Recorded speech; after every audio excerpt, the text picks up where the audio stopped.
Hey guys, Shaye from the blog, The Elliott Homestead here. The seasons are changing here in the high desert of Washington State, and what that means for us is that whole grain bread baking is on the rise. A few weeks ago, we shared with you how we keep a dry sourdough starter, and we're going to be using that sourdough starter to make a delicious sorghum whole grain bread together. But don't worry, if you do not have a sourdough starter, you can do this with yeast as well, and I will show you how. Also, if you'd like a printable recipe of this, make sure you check out the link below. I will have a link to the blog post where you can go and print that out. Also, if you would like a piece of my sourdough starter in your kitchen, make sure you check out the link to our cooking community below. That is a monthly program that I run for members where I send them recipes in the mail every single month, and we learn together, cook together, bake together. It's a ton of fun, and we would love to have you there. Today's bread is all about fresh flour. Now, when I was first introduced to wheat berries by my friend Kate, I didn't know what they were. You might not know what they were. It's a little confusing at first, but all wheat berries are is the seed of the wheat plant. So this is what they look like. You've probably seen them maybe at your health food store, but they look kind of like a grain of rice.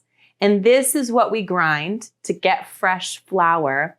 And that's where we get our gorgeous whole grain flour from that we're going to use to make this recipe. If you don't have a grain grinder, don't worry about it. Just get a good whole grain flour, a fresh whole grain flour from your local store. You might not know this, but whole grain flour actually has a really fragrant smell to it. When I first ground flour with my very first grain grinder, I just kept putting my nose in it and thinking, oh my gosh, flour has a smell. Yes, fresh flour has a smell, a delicious smell. Before we get to the bread baking, I want you to hang with me for a minute here because all breads are not created equal and not all wheat berries are created equal. So there's three really common type of berries that you'll see. The first one is a soft white wheat. This is a hybridized wheat that's really good for pastries and cakes because it has a really soft gluten structure.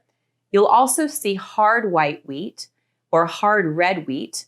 These are just two different hybridized wheats that are really good for bread baking. They have a super strong gluten structure. But the whole grain that I go for in my kitchen is an heirloom variety of wheat called einkorn. This is almost exclusively what I cook with in my kitchen because I love the flavor of einkorn. This is the only wheat that has never been hybridized. So this is the oldest variety of wheat that we know. And the difference in it is that it has a really high protein, a higher mineral content, a higher fat content, and a really weak gluten. And what that means for your body is that it doesn't go through that gigantic glycemic spike that it can when you eat in too many carbohydrates. It also tastes really, really good. And so if I'm going to go to the effort to make a delicious loaf of bread, I want it to taste as good as possible. Whole grain flours have the germ and the endosperm and the bran all still attached to them. So there's a lot of minerals in there, and there's actually fats and oils in there as well.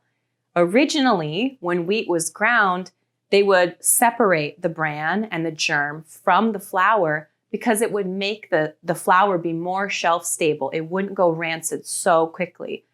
But when you do that, you take out a lot of the digestive elements of the grain, you take out a lot of the flavor, and you actually take out a lot of the nutrients. So whole grain breads have a lot more nutrients in them and a lot more flavor.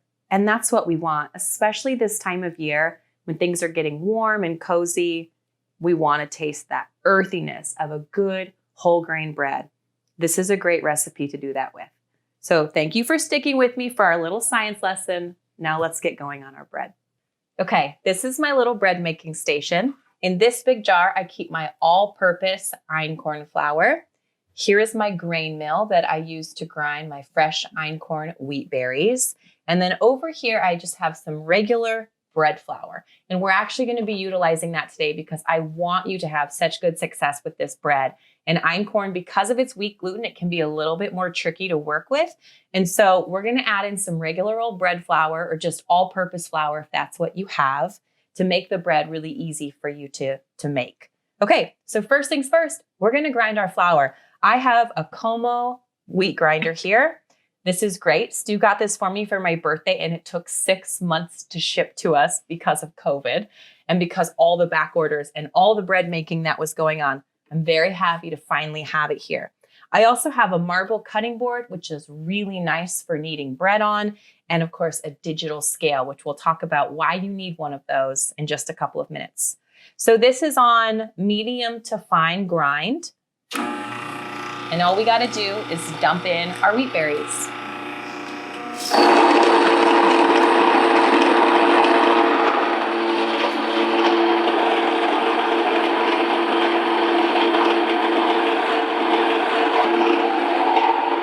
All right, you can see this beautiful flour. It's just gently warmed and super fragrant. I'm telling you, grain grinders, they just bring magic to your bread. If you're wanting your bread to be better, freshly ground flour is one of the easiest ways that you can do that. All right, let's get going here. Here in my little Tupperware, I have a cup of active sourdough starter. If you don't have a sourdough starter, then just add in about a cup of flour with a cup of water and a good hefty pinch of yeast and let it sit out for about 5 hours. And your result will be a nice bubbly yeasty mixture just like this. If you have a dry sourdough starter, like we taught you to keep in that last video tagged below, then to make a cup of starter, just add 120 grams of flour, which is about a cup, to 130 grams of water, which is about a cup, with about 20 grams or 30 grams of your sourdough starter. And you'll get a cup, a nice good cup of active sourdough starter. You can see those bubbles, and that's how you can tell the yeast is active in there. So we've got our active sourdough starter here.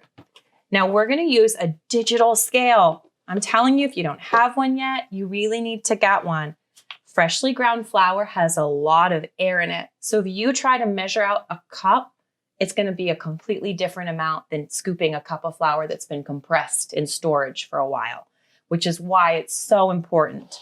So to my sourdough starter, we're going to do 300 grams of water. So this is kind of how you remember this recipe. Half water to double flour. So we're going to do 300 grams of water, 600 grams of flour. All right, to my active sourdough starter, or your yeast starter, if that's what you have, also called a sponge. You'll hear this referred to as a sponge sometimes. We're going to add 300 grams of our warm water. Give that a good mix.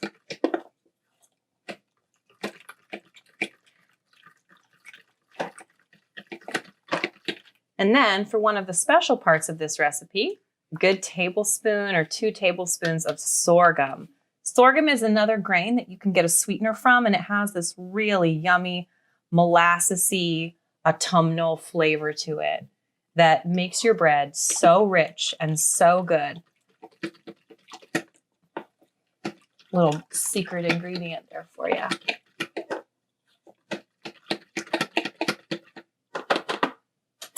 Okay, now we're going to go for our flour. Now you can do all whole grain if you want to go for it. You can do half whole grain and half all-purpose flour. You can do half whole grain and half all-purpose einkorn flour. You kind of get to choose what kind of bread you want to make. This one I'm going to do half freshly ground, all whole grain flour, and then half all-purpose flour. So we'll do 300 of each.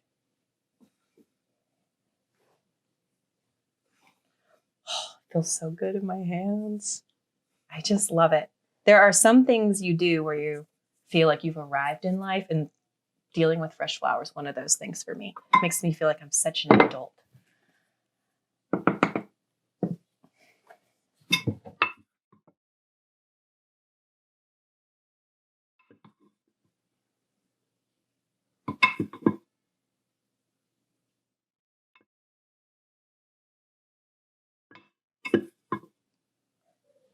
Uh-oh.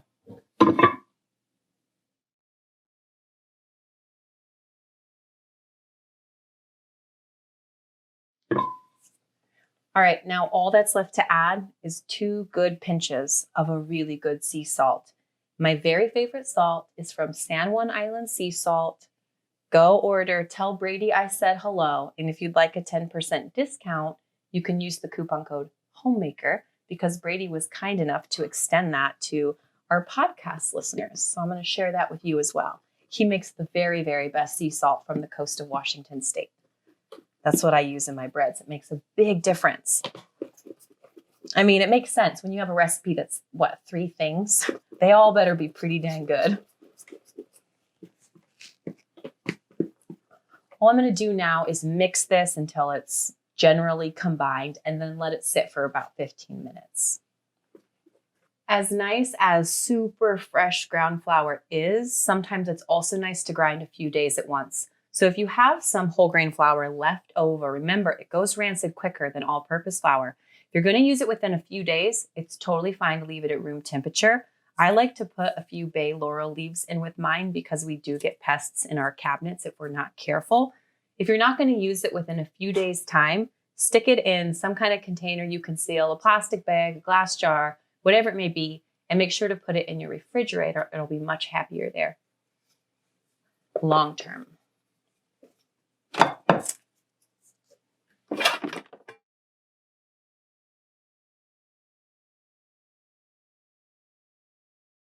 All right, now comes in that marble that I was telling you about, a piece of unfinished marble. I got this one from Crate and Barrel and then just flipped it over and tore the little feet off because the top is finished, the bottom is not. The cool thing about marble is that it absorbs extra moisture. And when you're working with wet dough and with einkorn, especially, which is a little bit wetter than your typical wheat, it's really nice to have a surface that will help absorb the extra liquid and that you can clean off really easy. So I've let this sit for 15 minutes now. And I'm going to scrape it out onto my marble.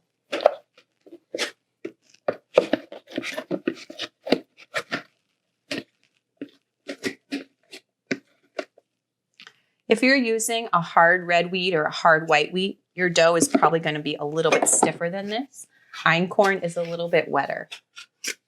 It absorbs liquid a little bit different than hybridized wheats. There's the words. All I'm going to do now is work my dough a little bit. Just make sure it's all mixed together. So I'm just using a cheap old dough scraper. If I tried to do this with my hands at this point, it would be really, really sticky. So I'm just using my scraper to move it around a bit. And if you want to just let it sit for 5 minutes, walk away, go have a sip of coffee, go do that, come back, and then just work it again. And just do this a couple times, and you'll notice it starts to kind of hold its shape a little bit better.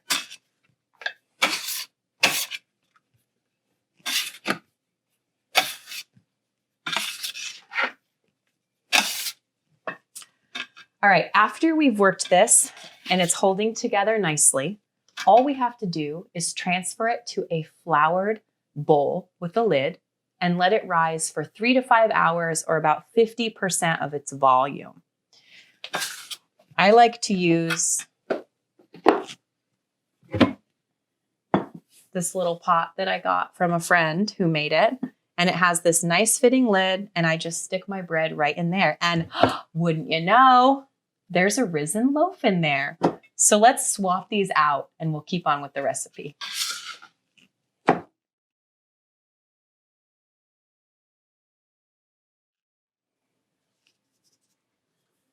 So this loaf has risen now by about 50% of its volume.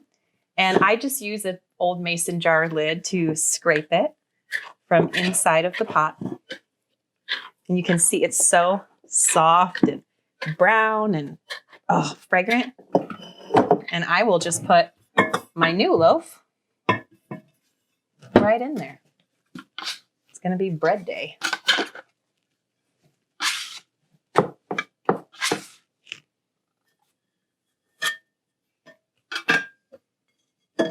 And that can sit out just like that at room temperature until it's risen. All right, let's talk about this guy. This is the exact same recipe I just showed you. I just did it earlier in the day. My family eats a lot of bread. So now that we've dumped it out, we're going to use something really cool, and it's called a proofing basket. And it makes the next step of this recipe really easy. I'll make sure to link it below. All right, this is my proofing basket, and it's just made out of bamboo. You never wash it. Every time you use it, you just add some flour to it, and it makes it non-stick for the bread. And it also gives your bread these really pretty lines on it when you finally bake it up. So to get this into the basket, it's all proofed and bubbly and soft now. We're going to grab an edge, fold it to the middle. Grab an edge, fold it to the middle, just like so.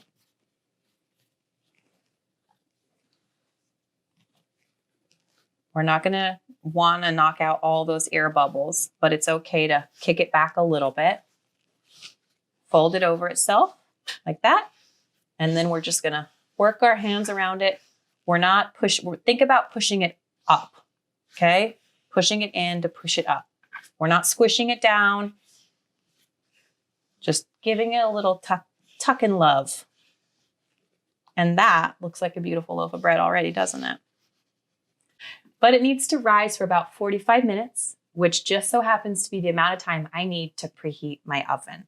So we're going to go ahead and transfer this to our proofing basket. When I move the bread to the proofing basket, I'm going to put the pretty side or the top of the loaf down, and then this bottom bit, which isn't as pretty, on the top, because when we flip it into our Dutch oven, the top will be on the bottom and the bottom will be on the top, and it will all make sense.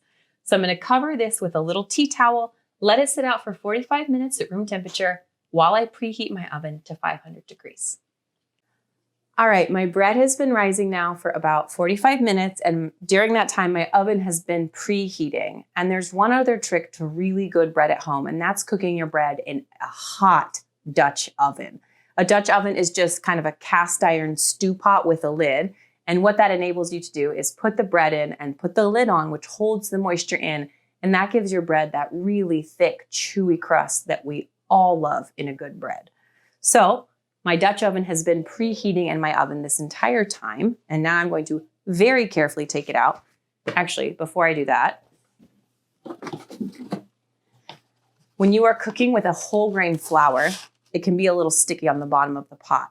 So put just a little piece of parchment paper down before you flip your bread in, and that'll prevent it from sticking in your Dutch oven.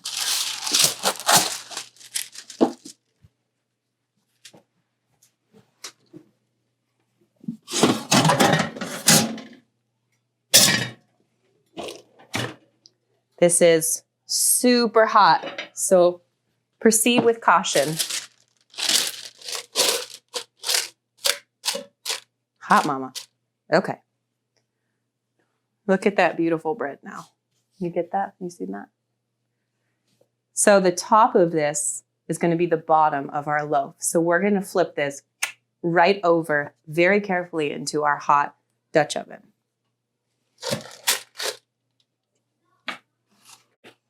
So remember how I told you it would get those really pretty lines on it from using the proofing basket? You can see that now. And now we're going to score the bread, which means just cut some slits in, cut whatever design you like, and that gives the steam somewhere to release so it doesn't crack the bread. I tend to go just for the basic, boring old slashes like so. Then the lid goes on, and we're going to bake this for a solid 45 minutes until it's really golden and crispy.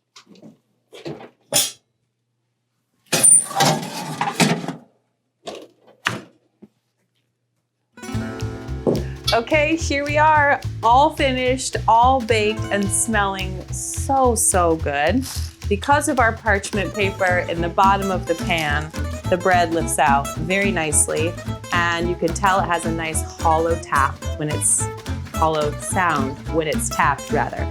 So this is our beautiful 50% whole grain, freshly ground sourdough loaf of bread. I'm quite pleased with it, and I think that you will love it as well. Make sure you head on over to the blog. I'll put a link below the video if you'd like a printable recipe for this bread.